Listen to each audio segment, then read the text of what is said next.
이제 말씀을 전하기 때문에 제가 부족할지라도 여러분들은 말씀 안에서 은혜를 받으시기를 바라겠습니다. 이스라엘 백성들이 모세와 여호수아와 그리고 또 많은 이제 사사들의 인도에 따라서 이제 가나안에서 이제 생활을 하게 됩니다. 근데 가나안에 들어갈 때 하나님께서 가나안을 묘사할 때 어떻게 묘사했죠? 젖과 꿀이 흐르는 땅. 너희들이 애굽 땅에서 많은 고생을 했지만 광야에서도 진짜 그 광야 아무것도 없잖아요. 말 그대로 광야잖아요. 얼마나 먹을 것, 입을 것 다 부족했을 거 아니겠어요. 그런 곳에서 많은 고생을 했겠지만은 이제 내가 약속한 그 땅 어디예요?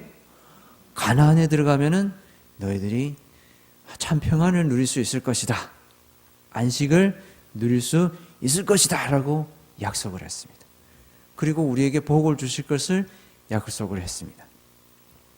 그래서 사사기를 보면은 이스라엘 백성들이 가나안에 들어갑니까? 못 들어갑니까? 들어가죠? 그런데 참 이상해요. 가나안에 들어갔으면 진짜 젖과 꿀이 흐르고 막 안식을 누려야 되는데 사사기를 읽어보시면 여러분들이 진짜 이스라엘 백성들이 거기서 안식을 누립니까? 제가 봤을 때는 안식 같지가 않아요. 왜냐면 맨날 전쟁을 해요. 그렇잖아요? 여호수아에서도 하나님께서 약속을 하십니다. 이러이러한 것들을 지키면은 내가 너희들에게 뭐예요? 복을 주겠다라고 했습니다. 그런데 정작에 어디에 가나안에 들어는 갔는데 뭐예요? 약속한 그 복은 왠지 아닌 것 같아요. 약속한 안식이 아닌 것 같습니다.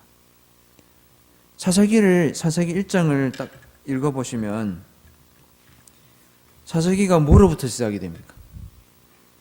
여호수아가 죽는 것으로부터 이제 시작이 됩니다. 사실 약속한 땅에 딱 들어가면은 막 잔치를 벌이고 막 뭐예요? 즐거워 기뻐 뛰놀고 막 그래야 되는데 굉장히 암울한 분위기로 뭐예요? 사사기가 시작이 됩니다.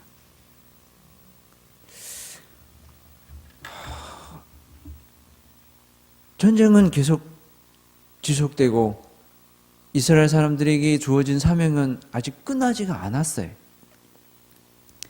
어떻게 보면 하나님께서 약속을 하신 가나안 땅에는 들어왔지만은 그들에게 주어진 사명은 끝나지 않았어요. 누구의 사명만 끝났을 뿐이에요? 여호수아의 사명만 끝났을 뿐이지 이스라엘 백성들의 사명은 안 끝났어요. 이제 시작이 있을 뿐이었어요. 그 사람들이 할 일은 여호수아의 사명은 끝나서 여호수아가 죽음으로써 여호수아의 사명은 끝났어요. 거기서. 그렇죠? 근데 이제는 누구의 사명이 시작이 되는 거예요? 우리의 사명이 시작이 되는 거였어요. 그렇죠? 많은 선지자들과 많은 이스라엘 백성들을 인도했던 그 리더들, 그들의 사명은 끝났어요. 그들은 그들의 죽음과 그들의 물러남으로써 뭐예요? 그들의 사명은 끝. 그 다음에 이제 주어진 사명은 누구의 것인가 하면 내 몫입니다. 내가 할 일이에요. 근데 여기 사사기를 읽어보면은 그 많은 잘 모르는 사람들이 많이 등장을 해요. 어떤 사람들이? 여호수아가 어떻게 이스라엘 백성들을 인도했던지도 까먹고 하나님이 어떻게 여호수아를 통해서 역사했는지를 모르고 어떻게 고생하면서 이 가나안 땅에 들어왔는지도 모르고 모세가 어떻게 애굽에서 이스라엘 백성들을 나의 아버지와 할아버지 그리고 우리의 선조들을 인도한지를 모르는 사람들이 등장합니다. 얼마나 그것이 힘겨웠는지를 모르는 사람들이 등장한단 말이에요. 그 복음이 나에게까지 전달되기에는 얼마나 많은 사람들이 죽음과 희생과 헌신이 있었는지를 모르는 저희들이 등장하는 거예요.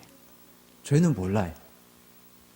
조선시대에 어떻게 이 복음이 많은 그 목사님들과 평신도들과 그리고 이제 우리가 아직 이름조차도 모르는 사람들이 그 순교를 한 분들이 그 사람들을 통해서 그 복음이 우리에게까지 왔는지를 우리는 몰라요. 기억은 할 수 있어요. 누구에게서 들었을 수는 있어요. 그러나 알고 있는 것과 깨달은 것은 완전히 다른 개념입니다. 어떤 목사님이 이런 고생을 하면서 이렇게 헌신을 하고 순교를 해가면서 복음이 우리에게까지 왔대더라. 이런 건 알 수는 있어요. 그런데 그 알미 진짜 아는 거예요? 우리는 듣고 그래 그런 목사님도 있었대 이렇게만 알고 있지 그 마음의 그 헌신과 희생이 우리에게 마음이 와 닿는지는 우리가 생각해 보아야 할 필요가 있습니다. 여호수아 8장에 보시면 하나님께서 우리에게 복은 주셨지만 복을 주시겠다고 약속은 하셨지만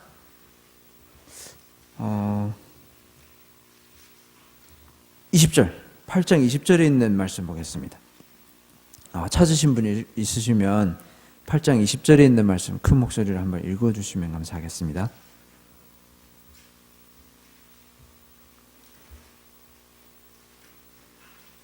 네.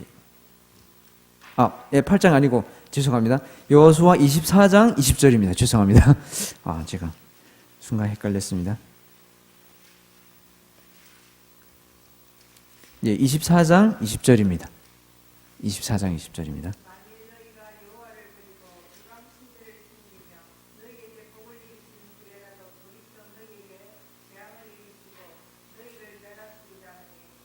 네.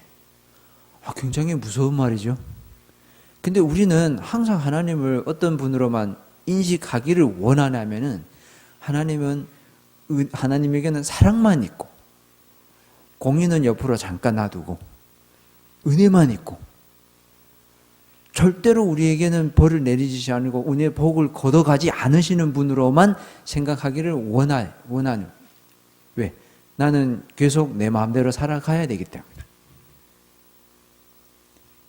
나는 하나님을 잠깐 잊어야 되는 순간들이 필요했기 때문에 뭐예요? 우리는 그걸 잠깐 공의로우신 하나님은 잠깐 옆으로 제쳐놓은 것이고 그렇기 때문에 받을 복들이 우리를 떠나가는 거예요. 왜 복이 우리에게 안 주어지지?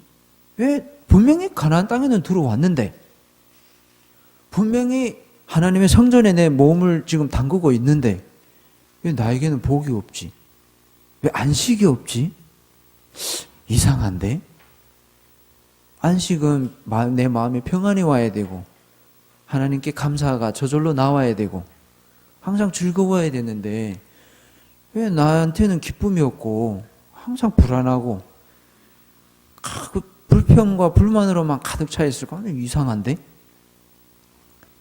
뭔가 잊은 것 같은데 뭘 잊었는지를 모르겠어요. 지금 이 사사기에 있는 그 뭔가를 모르는 사람들이 뭘 몰라요? 사사기 이 시대의 주인공이 누구인지를 몰라요. 그래서 항상 누굴 달라고 해요? 왕을 달라고 합니다. 우리가 이렇게 잘 안 되고 안 나가는 게 뭐 때문이라고요? 왕이 없다는 거예요. 근데 그들에게 이스라엘 백성들에게 왕이 없었어요? 있었습니다. 하나님이라고 하는 천지 만물을 이 온 우주를 창조하신 하나님이 왕으로 계셨는데도 좀 하나님을 옆에 두고 누구를 찾는 거예요? 왕이 없어서 잘 안 나간다는 거예요. 왕이 없어서 우리가 가나안 땅에 들어왔는데도 지금 정복을 못하고 있다는 거예요. 그 왕을 달라는 거예요. 어떻게 보면 우리의 삶이 지금 그런 것 같아. 언제나 수시로 우리가 하나님께 구하면은 하나님께서 언제나 우리에게 뭐든지 줄 준비가 돼 있는데 우리는 하나님께 달라고 하는 게 아니라 엉뚱한 데서 답을 찾기를 원해. 근데 요즘 저도 젊은 사람이지만 요즘에 많이 유행하는 말 있죠? 답이 없다. 그렇죠? 진짜 답이 없어요. 답은 누구한테 있기 때문에? 하나님한테 있는데 엉뚱한 데서 답을 찾으려고 하니까 답이 없는 거예요. 그러니까 우리의 삶도 뭐예요? 답이 없어요. 그러니까 이상한 곳으로 자꾸 나가는 거예요. 그래서 진정 우리가 어디에 뭘 구해, 사실 사사기 시작은 참 좋았어요. 뭐예요? 구했습니다. 그래서 처음에는 좀 잘 나갔어요. 그래서 이스라엘 사람들이 여호수아가 죽은 뒤에 하나님께 뭘 해요? 사사기 1장 1절에 보면은 여호수아가 죽은 후에 이스라엘 자손이 여호와께 여쭈어 이르되 우리가 우리 가운데 누가 먼저 올라가서 가나안 족속과 싸우리까? 시작은 너무 멋있었어요. 우리의 첫사랑, 우리의 첫 뭐예요? 시작. 처음 하나님을 받아들였을 때의 뜨거움은 언제나 뭐예요? 멋졌어요. 지금도 우리는 항상 옛날 얘기를 많이 해요. 왜? 지금은 아니기 때문에. 한때에는 나는 그래도 뜨거웠었는데. 왜요? 과거에만 젖어 있어요. 우리는 요즘에 저희가 안식일학교 국과에서 뭘 배웁니까? 계시록을 배우죠? 계시록은 뭘 보여주는 거예요? 미래를 보여주는 거예요. 하나님은 우리에게 뭘 보여주기 싶어 하시는 분이에요? 미래를 보여주기 싶어 하시는 분이에요. 우리의 손에 뭘 쥐어주기 싶어 하시는 분이에요? 미래를 쥐어주기 싶어 하시는 하나님이신데 우리는 과거에 푹 쩔어 있어요. 왜요? 지금 내놓을 거라고는 뭐예요? 과거밖에 없어요. 확실히 시작은 멋있었단 말이에요. 가나안 땅에 들어왔을 때 첫 시작은 진짜 멋있었어요. 하나님, 어떻게 할까요? 이게 아니라 뭐예요? 가나안을 정복해야 되는데 누가 먼저 나갈까요? 물어보신 거예요. 그래서 유다가 하나님께서 뭐예요? 그래, 좋아. 유다, 너희들 나가서 정복해라. 나가서 하니까 승승장구를 하는 거예요. 잘 나가요. 언제나 하나님이 함께 하실 때는 하나님께 답을 구했을 때는 답은 있어요. 그렇죠? 근데 하나님께 답을 안 구하면 답이 없습니다. 그렇잖아요. 어떻게 보면 사사기를 보면서 지금 우리를 말하고 있는 거 아닌가? 나를 말하고 있는 거 아닌가? 중국에서 신앙을 하면서 진짜 고생을 많이 했어요. 목사님도 여기 계시지만은 진짜 저희가 서러운 일을 많이 겪었어요. 예배를 드려야 되겠는데 성전을 뺏겼어요. 어디 예배를 드릴 곳이 없어요. 야외에서 예배를 드리는데 비가 막 오는 거예요. 진짜 막 그때는 막 눈물이 났었어요. 비를 폭 맞으면서 막 비를 맞으면서도 뭐예요? 좋았어요. 그때 어떻게 보면은 우리 교인이 최고로 많았어요. 막 뜨겁고 없어도 우리는 뭐예요? 할 수 있다라고 했기 때문에. 왜? 답은 하나님께 있으니까 우리가 하나님께서 하나님께 답을 구하면 답은 꼭 있을 거야 라고 해서 답이 나왔어요. 그래서 성전이 주어졌습니다. 그래서 진짜 안락하게 이제 교회에서 큰 성전에서 뭐 안산교회에 비하면 작지만은 그때 저희들에 비해서는 너무 큰 교회고 너무 좋은 교회고 너무 멋진 교회 성전이었었어요. 그래서 좋다. 진짜 하나님은 살아계신다 라고 해서 막 시작은 좋았어요. 근데 사람은 언제나 그래. 신앙은 권태기가 옵니다. 막 좋았을 때가 오면은 그때 보면은 하나님은 항상 우리에게 무슨 말씀을 하시냐면 이런 말씀을 하십니다. 선줄로 생각할 때는 넘어질까 조심하라고 해요. 언제나 일어서면은 넘어져요. 넘어지는 것도 너무 어떻게 보면은 저희가 이제 그 얼음 빙판에서 넘어지면 빙판에서 설 때는 막 어정어정 하면서 겨우 일어서지만 빙판 위에서 넘어질 때는 어떻게 넘어요? 꽈당하고 넘어집니다. 머리가 깨지고 팔이 부러지고 막 심각하게 넘어지죠? 그 넘어질 때 선줄라 생각할 때는 넘어질까 조심해라 하고 하는 거는 넘어질 때는 너무 아프게 넘어져요.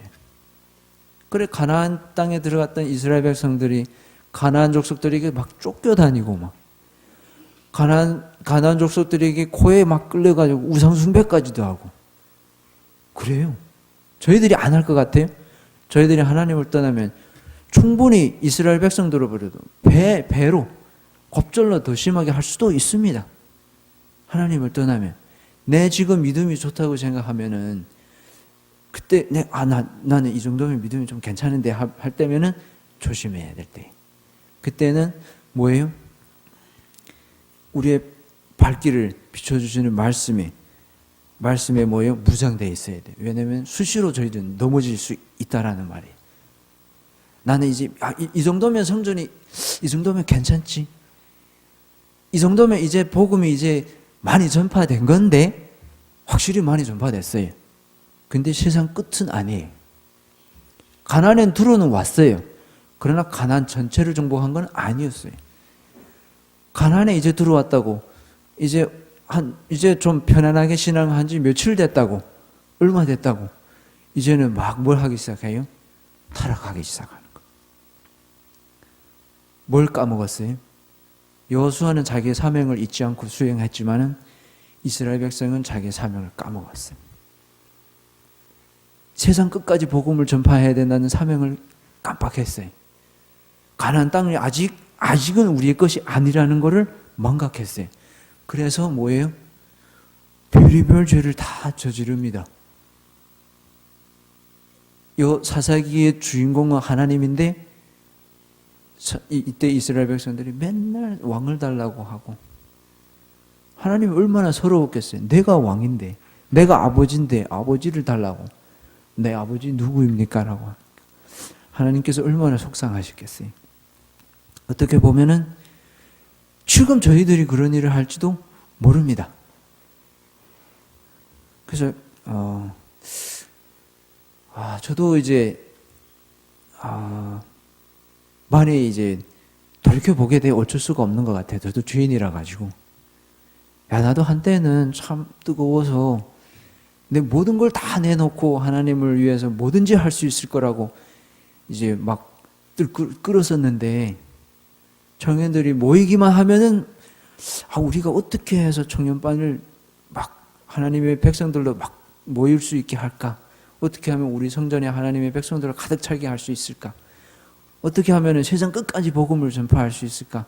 나도 필리핀에 가서 선교도 해보고 외딴 지역에 가서 나도 어디에 가서 이제 완전히 복음이 없는 곳에서 복음도 전해보고 싶고 막 그랬었는데 지금은 어디 집 밖을 나가기가 싫어요. 요즘 광고에 많이 보면은 이불 밖은 위험해 라는 말이 많이 나잖아요. 세상 밖이 추워요. 추운 곳이 가기 싫단 말이에요. 고생하기도 싫고. 그래서 언제부턴가 제가 그걸 하기 시작했어요. 이제 그 아침에 이제 그 천수답의 이제 말씀 있잖아요. 그거를 이제 올리기 시작. 가끔씩 사실 여러분들에게 올리기만 하고 아침에 너무 피곤해. 너무 피곤해. 올려놓고 나는 못 볼 때가 굉장히 많아요. 그래서 올려놓고는 피곤해가지고 다시 자버리고는 깨나 보니까 올리려고 클릭을 했는데 그 전송을 안 눌러가지고 거기 전송 대기 상태로 계속 내지 10시에 막 9시 그때면 여러분들 제가 뭘 했는가 하면 좀 피곤해가지고 이제 반 올리다가 못 올린 거예요. 그래서 이제 하다가 좀 그만둘까라고 하는 생각도 들었는데 가끔씩 그 기도하다 보면 이런 말씀이 하나님께서 이제 들려와요. 굉장히 적은 소리는 뭐든지 끝까지 해봐 좀. 응? 네가 중도에 포기한 게 얼마나 많은데 요거만큼은 좀 어떻게 좀 끝까지 해봐. 그래가지고 버틴 게 지금까지 버텨왔어요. 그래 저희도 똑같아요. 뭘 시작하면 끝을 봐야 돼. 중도에 멈추면 죽도 밥도 아닙니다. 그래서 말씀을 준비하면서도 아니 내가 뭐 이걸 전할 자격이 있을까라고 생각했는데 내가 못나도 전할 건 전해야 되잖아요. 그렇잖아요. 그래서 저희들은 너무 지금 잘 살고 있습니다. 지금 사실 너무 잘 살고 있어요. 그래서 뭐든지 시작하면 끝을 보기를 바라고 제가 간증 하나 하고 마치겠습니다. 제가 회사를 다니는데 회사에서 처음에는 교회를 다니는 걸 많이 감췄어요. 근데 언제 한번 목사님이 얘기한테 그게 그렇게 부끄러운 일인가고 이제 그런 설교를 하셨어요. 어느 목사님이 했었던지 너무 오래돼 가서 기억이 안 나는데 하나님의 백성이라고 내가 남들한테 공개하는 게 그렇게 부끄러운 일이냐라고 이제 말씀을 듣고 진짜 그 부끄러운 일은 아닌데 그럼 공개를 하자. 그래서 몇 년 전부터 제가 공개를 했어요. 그 사장님 만나도 나는 그리스도인 교회 다녀서 돼지고기 못 먹는다고 얘기를 하고, 그리고 회사에서 이제 안식일 날에 출근을 하라고 하면 나 안식일에서 출근을 못 하겠습니다. 그러면 최대한 회사에 피해를 가지 않게 제가 어떻게 조치해 보겠습니다 하고 그렇게 하고 계속 끝까지 우겨왔어요. 그러니까 언제부턴가 몇 달 전부터 회사에 있는 사원들 자꾸 저한테 물어봐요. 당신은 왜 교회 다니는 건 알겠는데 왜 토요일 날에 계속 교회 다니냐고. 언젠가 이런 질문도 하더라고요. 나 결혼을 해야 되겠는데 당신이 목사님의 조언을 듣고 이제 결혼을 했는데 나한테도 좀 어떻게 좀 조언해 주시면, 교회식 어떤 조언해 주면 되지 않겠는가 하고. 그럼 우리 교회 목사님한테가 물어보라고 그랬어요. 그러니까 당신의 교회 목사님이 뭐 목사협회 무슨 기독교 협회 목사 거기에 가입돼 있는가 하고 물어보더라고요. 나 그건 잘 모르겠고 아무튼 나는 목사님의 조언 듣고 결혼했다고. 별의별 교회에 관한 질문들이 많이 와요. 그 TMI도 똑같아요. 끝까지 견지를 하면은 뭔가 우리에게 찾아오는 사람들이 있어요. 그렇게 씨를 뿌리면은 언젠가는 그 씨가 열매를 맺히게 됩니다. 그래서 저도 그렇고 여러분들도 그렇고 우리 안산교회도 그렇고 우리 모든 교회 하나님을 믿는다고 하는 사람들이 만약에 뭔가를 시작해서 끝까지 견지를 하고 포기를 하지 않고 고집하는 것이 한 가지만 있으면 어떻게 보면 그걸 통해서 하나님께서 크게 역사하실 것을 믿으며 오늘 말씀 마치겠습니다.